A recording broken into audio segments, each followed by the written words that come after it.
In a world where shitty internet memes and cliche YouTube techniques are overused, one man is bringing swift justice. I will find you, hunt you down, and dislike your video.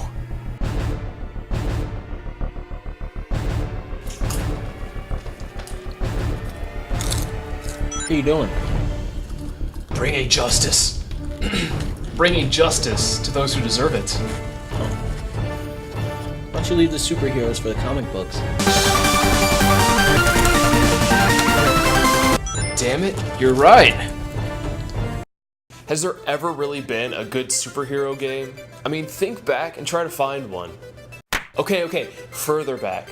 No, damn it! The point is, they don't happen very often, and superhero fighting games tank even harder. The last one that came out wasn't too good, to put it nicely. So when NetherRealm Studios said that they were dedicating their next video game to DC only, I was skeptical despite Mortal Kombat's good name. But Injustice Gods Among Us rolled out and smashed any doubts that I had. Even better yet, it showed that a brawler could have an engaging storyline. Injustice Gods Among Us tells the story of an alternate universe where Superman kills the Joker and establishes a tyrannical new world order. Game of play. You know, what can I say about Mortal Kombat style games that hasn't been said before?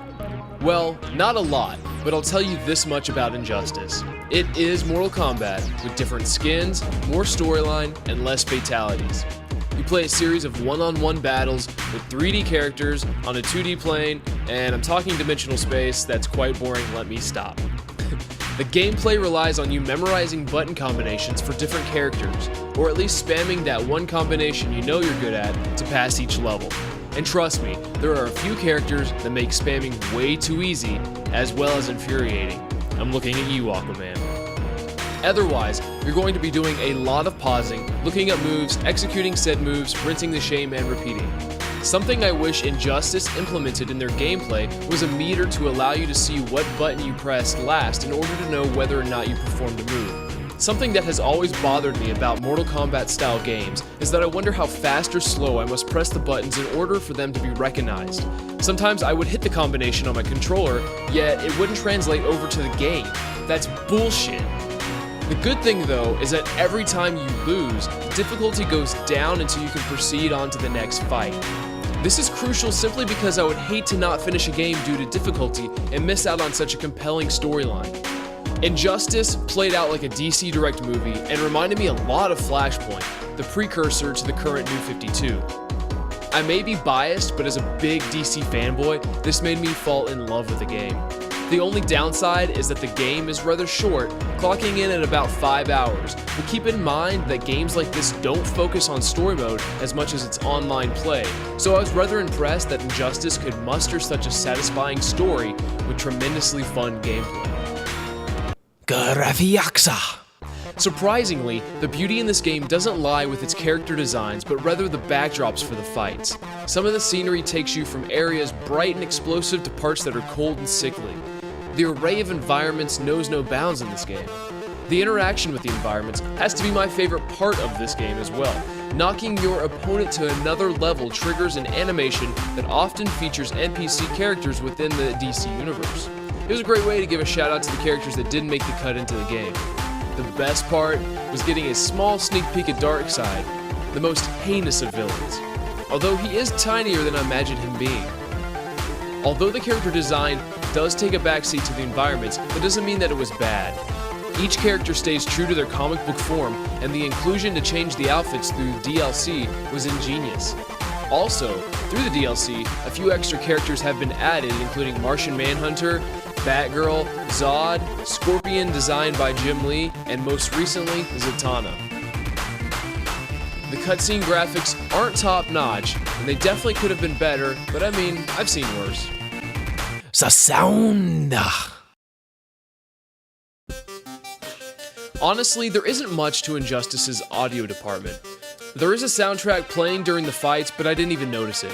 That being said, the sound effects are the only thing that stand out, but they are standard grunts and scenery destruction. Nothing that screams amazing. So will this game be scored poorly simply because the audio doesn't live up to the other elements? No! The voice cast makes up for the other disappointing elements of sound. But the Joker's in this game, does that mean Mark Hamill? No! Damn, I understand that he's the people's Joker, but he is not in this game. Calm down. Instead, we have Kevin Conroy as Batman, Tara Strong as Harley Quinn and Raven, Troy Baker as Sinestro and Nightwing, and Nolan North as Zod. If that isn't enough to make you happy, then see your way out. This all-star cast delivers and saves the game from being an audio disaster. Overall, Injustice: Gods Among Us is one of the funnest games I've played this year. It delighted me to see the choice of superheroes and villains used, and the fact that the designers have decided to listen to the fans as far as future DLC characters makes this a game a must-buy. The fact that Red Hood may be a future playable character is good enough for me to have this in my game library. Plus, this game has hours upon hours of replayability and unlockable content. I give it 8 dark sides out of 10. Injustice: Gods Among Us was marvelous. It restored my faith in the superhero genre of video games, although I haven't played any of the Arkham series, so that's probably why. But because of Injustice: Gods Among Us, there is no doubt that I will be picking up any superhero video game that comes out from here on out. In the comments below, tell me which DC character you're looking forward to the most for having as a DLC for Injustice. And as always, if you liked the video, give it a thumbs up, comment, subscribe, and we'll have more content available for you in the future. Until next time, game on. This is really tough.